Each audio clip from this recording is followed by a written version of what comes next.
All right. Good morning, Flint and Genesee County. We are here today again to talk about all things Michigan Small Business Restart Grant Program. Thank you for joining us today. My name is Brianna Mosier, and I'm with the Flint and Genesee Chamber of Commerce. As you can see, we've got an entire panel of experts here to answer any questions that you may have countered over the last week. So we're going to do a quick round robin of introductions, and then Tyler will give an overview of the grant program again if you missed last week's presentation, and then we will kick it over to questions and answers. Before we do our round robin, just a couple of housekeeping items. We are streaming live to Facebook and YouTube on several different media outlets. The recordings will be available following this presentation on the flintandgenesee.org website. But feel free to ask your questions and comments at any time in the chat box, and we will address those at the end. So let's go ahead and get started with introductions. Quentin, you're first in my grid here, so we'll start with you. Let us know who you are and which part of our region you're serving.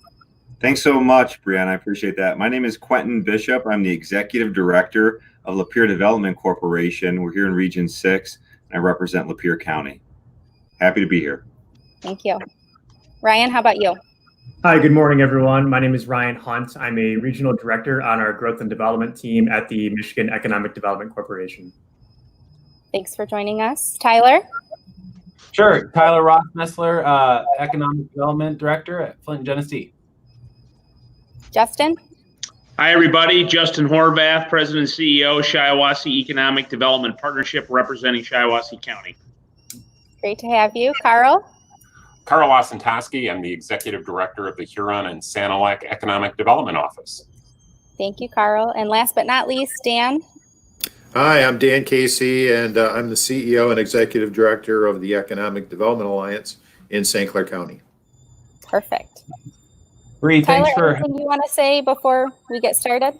I just want to say thank you to you for helping to organize this effort, and thank you to all our partners. We are broadcasting live across Region 6, and all these partners and their counties are represented.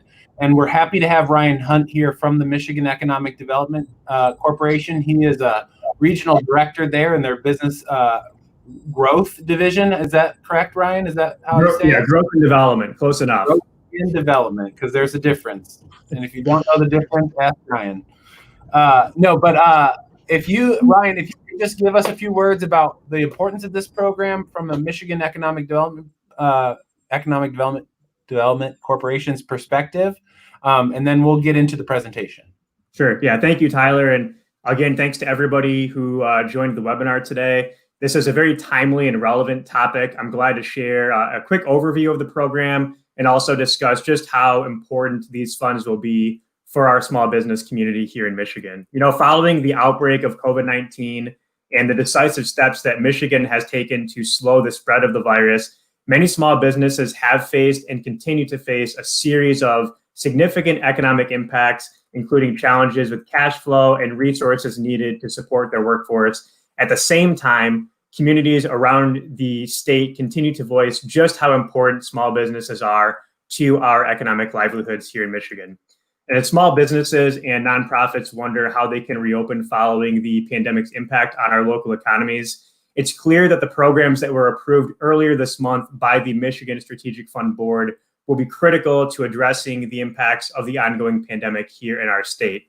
Now, as a result of the Michigan Small Business Restart Program and the Michigan Agricultural Safety Grant Program, which also launched last week, we are now in a position to get about $115 million into the hands of small businesses across the state, less than a month after that legislation was signed into law by Governor Whitmer. The speed at which both of these programs have come online, we're again in a position to support those programs and continue a path to economic recovery in our state. Now, with these two additional programs that were authorized earlier this month by the Michigan Strategic Fund Board, the Michigan Economic Development Corporation has now deployed 18 programs in response to COVID-19 in just 4 months. And that has allowed us to support more than 3,400 companies across the state in all 83 counties of Michigan, while also helping to retain more than 14,700 jobs for Michigan workers, all while facilitating the production of more than 5.5 million units of personal protective equipment and other critical supplies here in Michigan. We've also made it a focus to ensure that recovery efforts focus on economic opportunities for all businesses throughout Michigan. To date, about 42% of those relief efforts deployed by the MEDC have gone to disadvantaged areas here in Michigan. And for the Small Business Restart Program, we're also working closely with stakeholder groups around the state to meet statutory requirements that 30% of the Restart Grant awards will be allocated to women, minority, and veteran-owned businesses. For the Small Business Restart Program in particular, that program allocates $100 million in CARES Act funding to 15 local economic development organizations across the state that we partner with very closely on a number of initiatives. And that's to help support small businesses and nonprofits in all counties of Michigan to reduce the economic impact of the ongoing pandemic on small businesses and their workers. For this program, grants of up to $20,000 will make it possible for small businesses to access working capital in support of payroll expenses, rent, mortgage payments, utility expenses, and other costs. All grant applications will be received and considered by our economic development partners after August 5th. It is important to note that this is not a first come, first serve application. So companies that are interested and are eligible to apply, they do have until August 5th to submit that application. That application went live last Tuesday morning at 9 a.m. and you can find it at michiganbusiness.org/restart. We will also, like I said, be running that application through August 5th. We've already received applications from businesses located in all 83 counties of the state over the past week. So we are very confident that companies in all corners of Michigan will be supported by this grant program. We're continuing to work with stakeholder groups such as the local economic development partners who are on this call today. We will continue employing the full set of marketing and communication tools available to make sure that businesses are made aware of this grant program. This webinar here today, I know many are taking place across the state, so we're definitely getting the word out on this grant program and making sure that companies are aware and do have time to apply for the funding. We're also continuing to work closely with Governor Whitmer's office, our partners in state government, including the Department of Labor and Economic Opportunity, the Department of Agriculture and Rural Development, the legislature, and local stakeholders to drive economic relief efforts and ensure that small businesses across Michigan can receive this funding as well as access to other funding at the federal, state, and local level. And whether that's by effectively restructuring our existing tools or deploying new programs, such as the Small Business Restart Grant, we are continuing to build a runway for long-term economic recovery here in the state. I'll finish again by thanking Tyler and all the economic development partners who are on the call today and continue to make this program and programs like the Small Business Restart Grant a reality. And I'll end with a call to action. Again, go to michiganbusiness.org/restart to apply today. And you do have until August 5th to submit an application if you are interested in an eligible small business. That's great. Thank you, Ryan. And I can't underscore how great of a partner the MEDC is to all of us here on this webinar. You know, I can speak from my perspective in Flint and Genesee County. You guys have been great, and we're really glad to have you here today, and we're really glad to be partnering with you on this project. Bree, could you pull up the slides, and then we'll quickly talk about the things that Ryan was just talking about. So today we're going to talk about 3 programs. Most of our time is going to be spent on the Michigan Small Business Restart Program, but I wanted to quickly mention 2 agricultural grant programs that are available. To quote a good friend of mine, it's a great day to be a farmer in Michigan because the MEDC has announced the Agricultural Safety Grant Program. This is $15 million available statewide for farms and food processors. So you could be a farmer's market type company, a larger food processor, or a farm that has a minimum of 10 employees. And various amounts are available to you in the safety grant program. And that's, again, to help bring the necessary safety requirements of masks and PPE to your business. The next program is the, Bree, the next slide. The small farm. Oh, Bree, what's the next slide? There it goes. Okay, the Small Farm Safety Grant Program. This is for the smaller farms, the smaller companies that have 1 to 9 employees. And again, and the next slide says you can go to michiganbusiness.org/ag-safety. The next slide, Bree.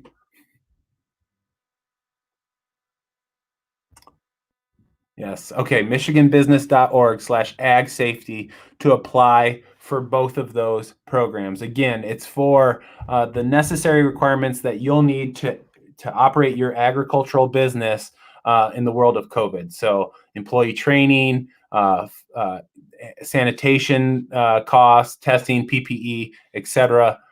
Those grant programs are available to you at michiganbusiness.org/ag-safety. Okay. So now we want to talk about the Michigan Small Business Restart Program. This is available to small businesses in the state of Michigan, and it's grants. This is not a repayable loan. This is a grant, and you can use it to support your working capital needs, such as payroll expenses, rent, mortgage, payments, utility, and other similar expenses.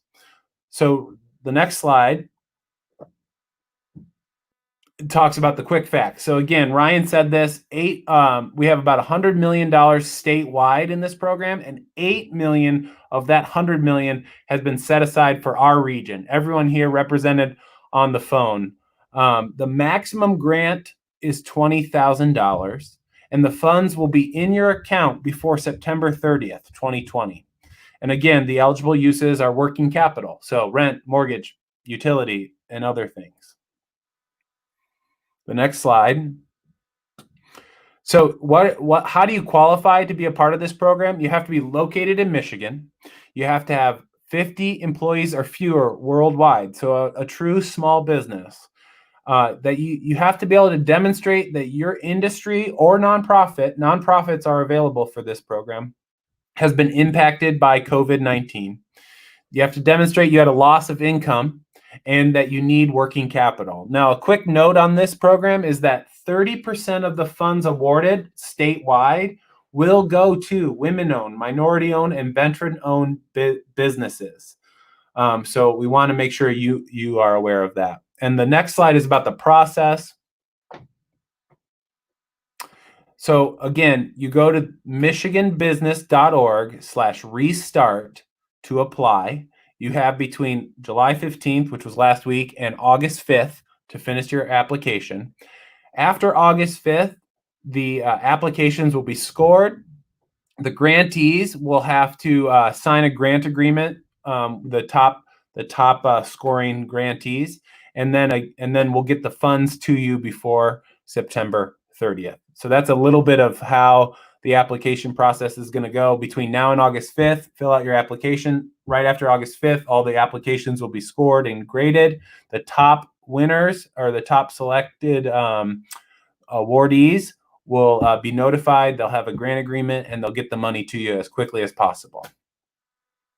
Okay.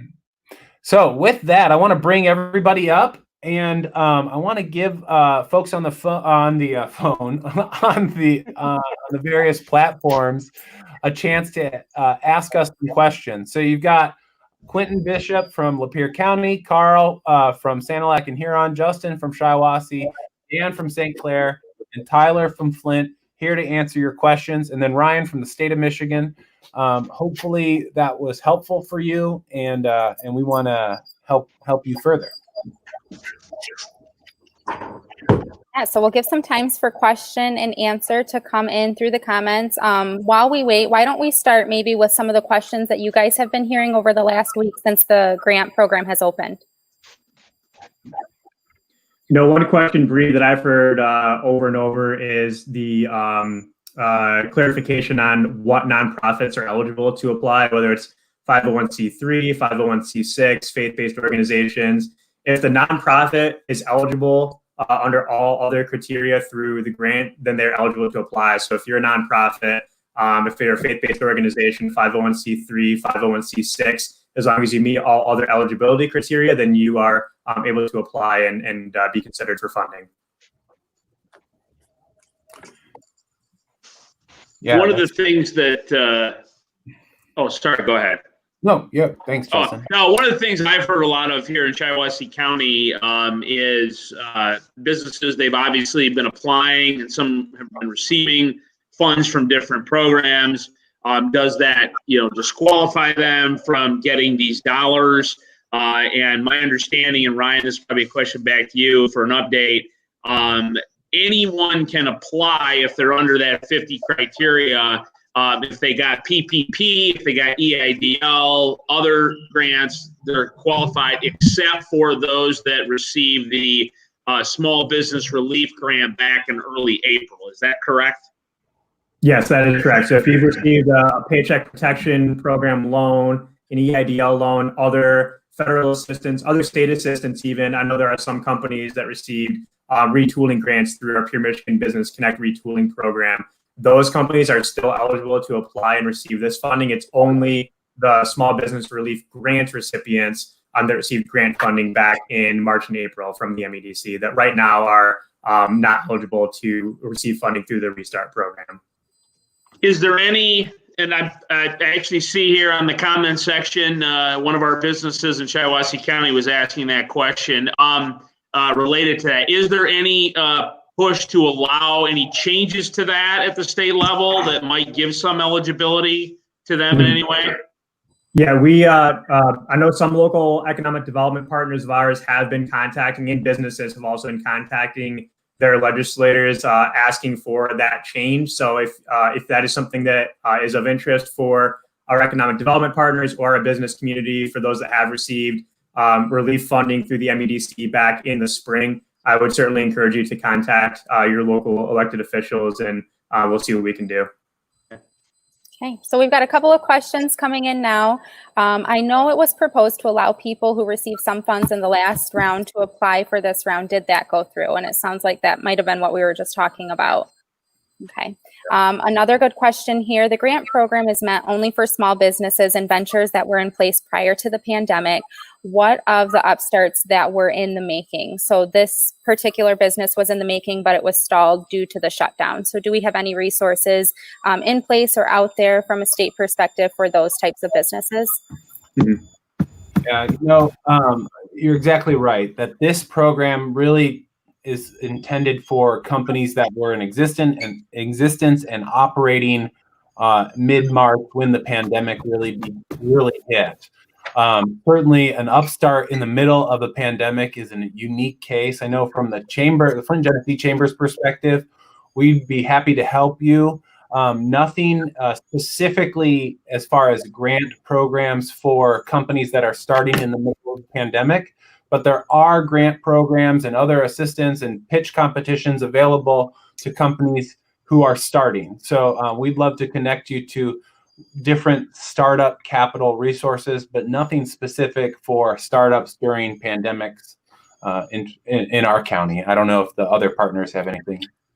Yeah, there was a program by the MEDC for technology-oriented startups, and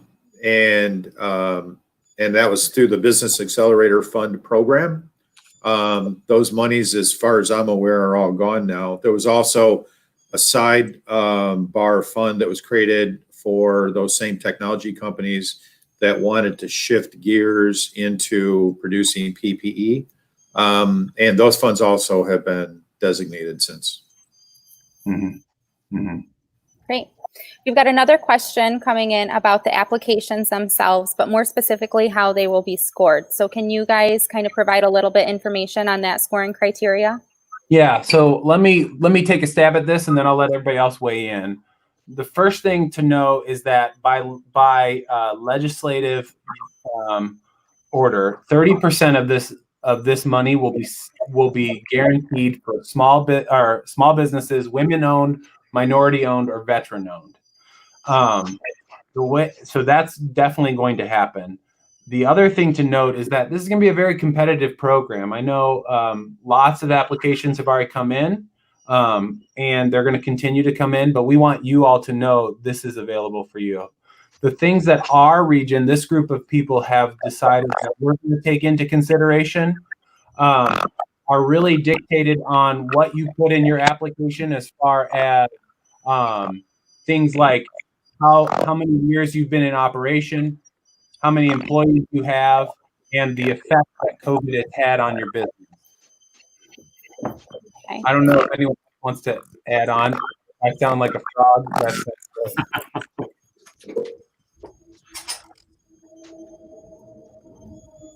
Okay, so kind of a piggyback question off of that. What type of financial documentation is going to be required to qualify?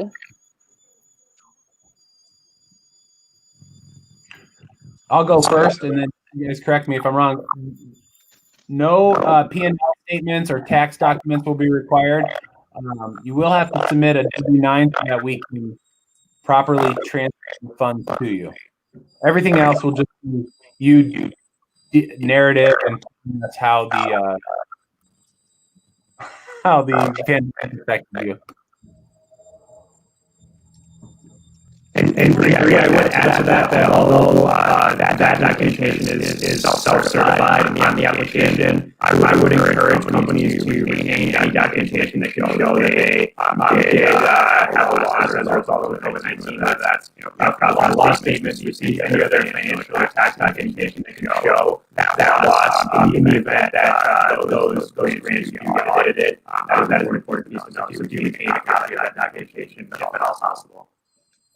Okay, thank you. And we were getting a little bit of feedback from Tyler, but we're getting a lot of feedback from Ryan.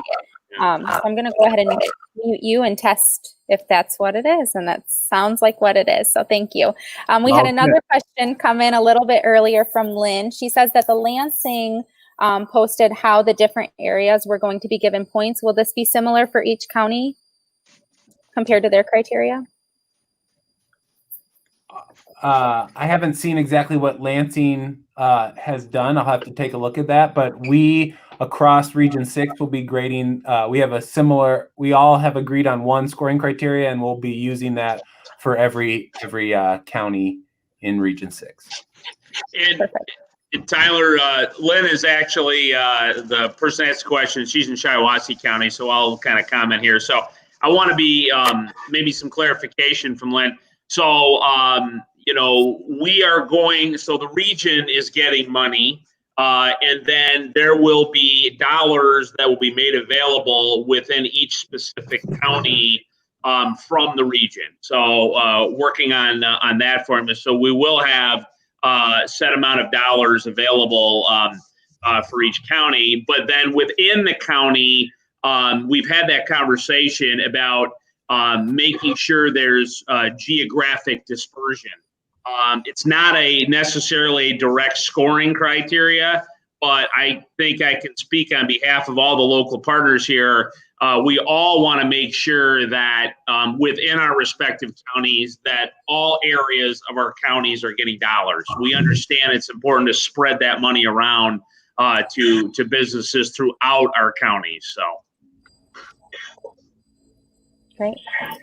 Ryan, I'm not sure if you were able to get your audio set, but we have a couple of requests for you to repeat what you said. It was a little hard to understand. Can you hear me better now? No? No. Let me try, Ryan, for you. Is that I think what Ryan, give us a thumbs up or thumbs down if I'm close or not. But I think what you were talking about is that even though the application does not require specific financial documents, it would be good to make sure you have the document on hand so that in case of an audit, you can prove it. So the questions are going to be, okay, thank you.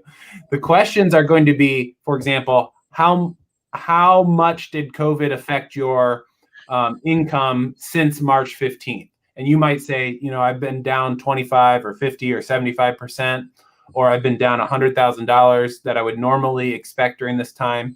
Those are the questions that you're going to have to answer in the application. What Ryan, I think, was saying is just make sure you have that to prove what you're saying in case of audit. So no documentation is required, but it's recommended that that you have it on hand to prove what you're saying. And also, it's everybody's essentially self-certifying their answers. Yes. So you need to be comfortable with what answers you're putting down, just in case your business is one of those that gets selected for audit, you're going to have to verify the responses that you gave in your application. So I would be careful about that. I also wanted to tackle the previous question for a minute, if I could, on the target sectors and what Lansing is doing. And again, I'm not aware of specifically what they're doing, but I can tell you that what we're doing is that if a company is located, or if a company is in one of the state's target sectors for growth and development, then they would get 3 points in consideration. Similarly, if a business is located in a downtown or in a commercial corridor, they get 3 points of consideration. So you might ask, what are the target sectors? And I'm probably not the best qualified to answer those, but I can say that generally it includes manufacturing, advanced manufacturing, mobility. So mobility is a variation of advanced manufacturing, but it includes some technology industries, and also anybody that's in a tech industry or health sciences and finance. Those are the areas that are considered target sectors for the state of Michigan. Right. And all this to say that our scoring criteria will be posted on the web in the coming days, once the MEDC figures out how they're going to be sharing that for each region. But that will be all posted, so you'll have that. But overall, just take away that we're going to be looking at how much you have been impacted by COVID, and I know everyone has been impacted by COVID, and it's a very difficult thing to wade through. But that's what we're going to be looking at. Okay, one additional question. Can you explain how the payroll expenses are limited in this grant application? For example, number 7 details on qualifying expenses. And maybe that's number 7 on the application itself. Not sure what question it would be, but let me take a stab, and then I'll let everybody else weigh in. So you can use this for working capital. And in a part of the application is going to say, if you're awarded this money, how will you use it? And so that's where it's going to ask for you to detail payroll expenses. And it might say, my average monthly payroll is $5,000, $10,000, and I'm applying for a $20,000 grant. So I'm going to use this $20,000 for the next 2 months of payroll. That's how the application is going to handle that question. I don't know if anyone else wants to jump in here and add to that. I think you can use it for utility expenses, anything related to reopening your business. So, I mean, there's a combination of factors that they can be used for. Mm-hmm. Mm-hmm. Okay, and it looks like we need a little clarification on a comment that was made earlier. We have a question that came in that says, so industries that have been shut down since March 16th won't be weighted the same as tech companies? Well, yeah, I guess I'm not completely clear on what the question is, but basically, if a company is in one of the defined target sectors, which includes manufacturing, health science, it's not just technology, it's in a lot of different industry sectors, they're all going to get the same number of points in the scoring criteria.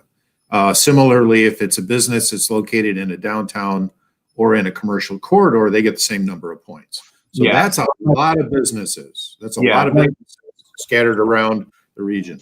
That's a good point, Dan. Just to clarify, it doesn't matter if you're a coffee shop, yoga studio, restaurant, high-tech manufacturing facility, or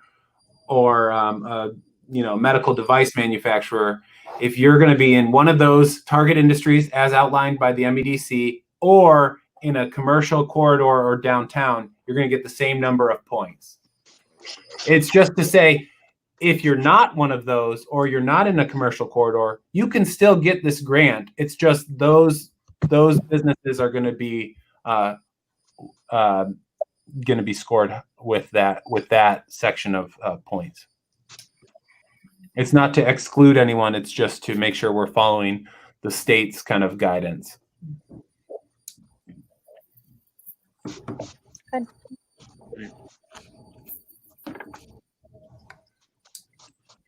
Okay, what other questions do we have? We'll give a couple of minutes for those to come through. For additional specific questions, I would really encourage people to reach out to their specific point of contact, whether they be on the screen here or not represented. If you're unsure of who that contact might be, you're always welcome to reach out to us at the Flint and Genesee Chamber of Commerce, and we're more than happy to point you in the correct direction. We had one question come in as I was making those comments. How do nonprofits play into this? So many of the businesses you are talking about are for-profit businesses, but many nonprofits are essential businesses that are located in downtown locations. Will they be looked at just like these target industries that you're referencing? Yes. Let me take a stab, and then I'd love my colleagues to join in. But the only thing nonprofits can't qualify for is a women-owned, minority-owned, or veteran-owned business. So by legislation, that 30% of the dollars have to go to those types of businesses. But the remaining money, the 70%, is available to any nonprofit that meets they were impacted by COVID. They've had a loss in income, and they have 50 or less employees. So those will all be considered just like any other business in that area. I don't know if anyone else wants to jump in on that.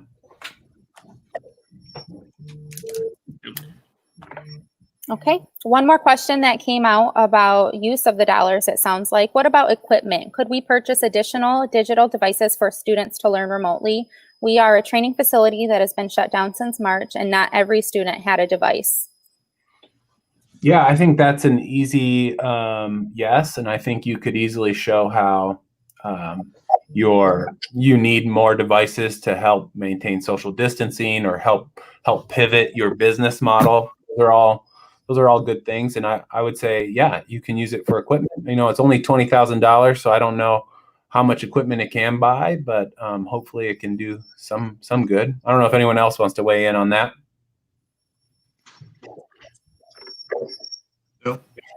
Yeah, that works. That works. That works. I do see a couple others in here. One here from Randy Beatty. I think we might have missed that one. It was more of a comment. I believe the application says that payroll must only be for employees involved in COVID mitigation. I know Carl's done a lot of thinking on that. If it's related to anything COVID related, if you're retraining employees, health and safety is covered, along with working capital. I think if you can phrase it so that it shows that there's a demonstrated impact by COVID, which most businesses can easily do because they've been shut down or scaled back, advanced safety measures, any of those kinds of things would be covered by the grant. Mm-hmm. Mm-hmm. Okay, and we had a comment come in from Carol, which is a really great question. We talked a lot about this last week, but it hasn't come up too much this week. She's saying, I may have missed a bit of information, but if we receive the PPP loan, we are still eligible to apply for these programs, and that's correct. The PPP loan was a federal program. This is a state program. Do you guys want to, clarify on which programs would make them ineligible? Yeah, I'll jump in. Carol actually represents a business here in Shiawassee County too. So we did cover a little bit earlier. So as we all know, there's been a lot of programs floating out there, local, state, federal. At this point, the one disqualifying program was the Michigan Small Business Relief Fund. This was the program that came out. It was end of March, early April. This was a $10 million state pot of money that came down once again through the region to local communities. It was much smaller grants. Most of the grants were under $10,000. So there weren't a lot of businesses in the region that got it. I know in my county, only 23 got it. So that is the one program that if you did get that money right now, you're not eligible. But any other program, local, state, federal, if you got assistance, you're still eligible. Okay. Is there a percentage requirement for women-owned/veteran-owned businesses? So, for example, 81% women-owned and 19% veteran-owned in a partnership. Generally, it has to be at least 51% owned by one of those groups. So if you have two people in a partnership and one is a woman, that woman has to own at least 51% of the business. If one's a woman and one's a veteran, a man that's a veteran, and then I guess it would be 100% owned between the two. So again, this is a self-certifying process, but it sounds like the example there, 81% woman-owned would be woman-owned, meets the minimum requirement. 51% is the general requirement. I don't know if anyone else wants to weigh in there. Well, I guess I would just say that it does not have to be certified. So you don't have to be a certified veteran-owned business, but you are self-certifying that the majority of your ownership is someone who's a veteran or a minority or a woman. A lot of that detail is usually found in companies' papers of incorporation with the state. So, if you get audited, you'll have to show it in your papers of incorporation where it defines the ownership percentage. Good. And is there anything that the money can be spent on that will score higher than other things or areas? Great question. And I would say that what we're focusing our grading criteria on is how you're using it to pivot, how you're using the money to adapt to a new world. So anything that you can demonstrate how you're using the money to pivot or adapt or innovate or whatever in the world of COVID. But anything you guys want to add on that?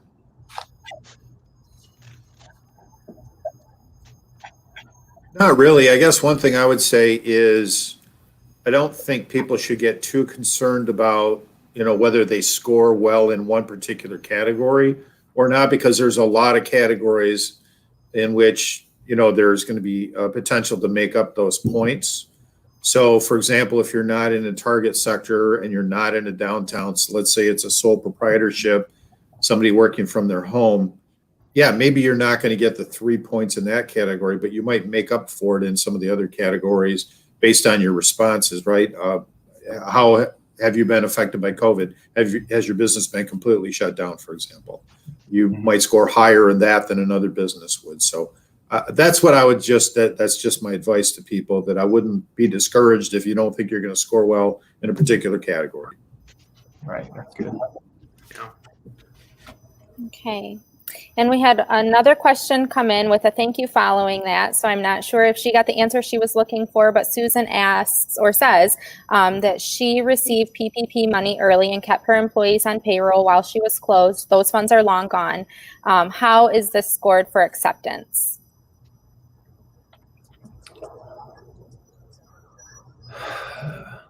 That's a good question. So you received your PPP, you kept the employees on, and obviously now we're in July. The PPP was only going to ever be 3 months, right? So what I would say is that's not really, think about this grant as moving forward, not looking back. So how, where you are today, is your business open? How much have you experienced as far as income loss? What are you going to use this money for?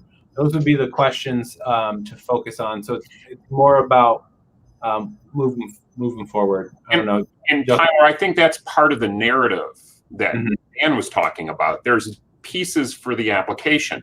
What she just mentioned is a perfect example of building part of that narrative, so that as reviewers are reviewing these, she's building a picture, a story about the business and how she was able to keep her employees on, and what this money is going to be able to do in the future to help her out. Yes. Yeah. Comment on that just to follow up. When we did this the first time, it was a different world. It was obviously a very scary time. It's a scary time now. We all know that.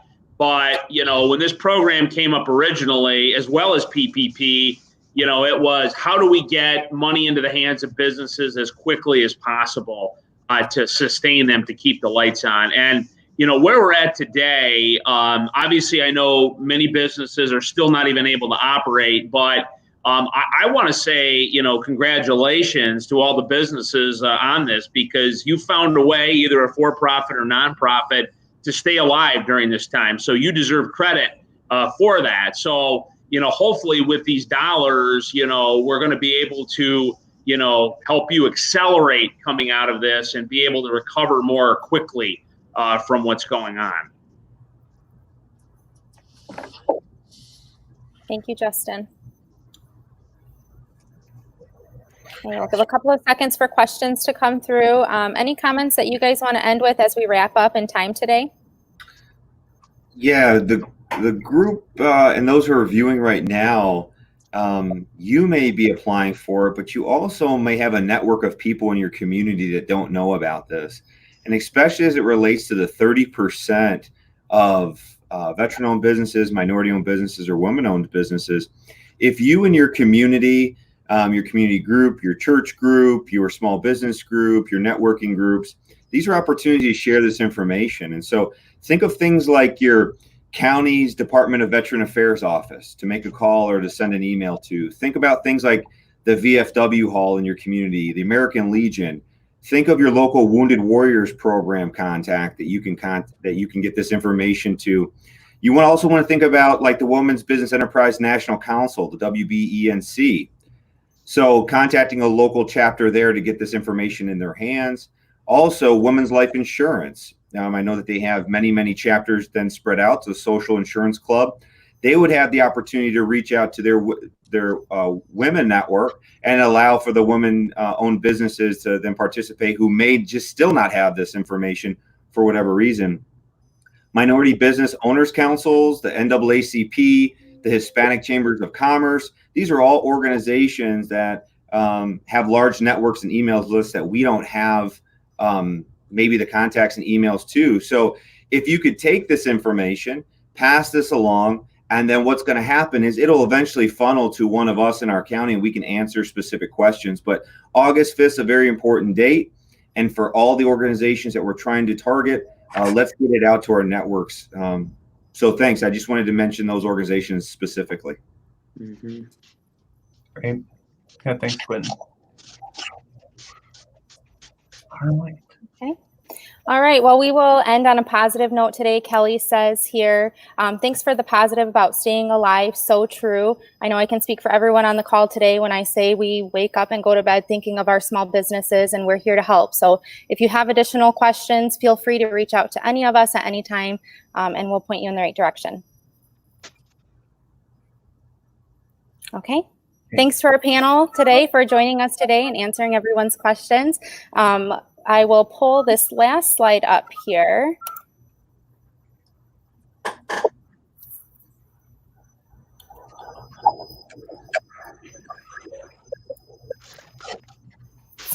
So again, one more time, that website to apply is michiganbusiness.org/restart. Again, thank you so much for joining us today. This recording will be available on our social media outlets and our website for viewing at a later time. You can also catch the viewing or the replay of last week's presentation, which had a couple of different questions in there if you're still a little bit curious about the program. But we will go ahead and wrap up today, and thank you guys for joining us.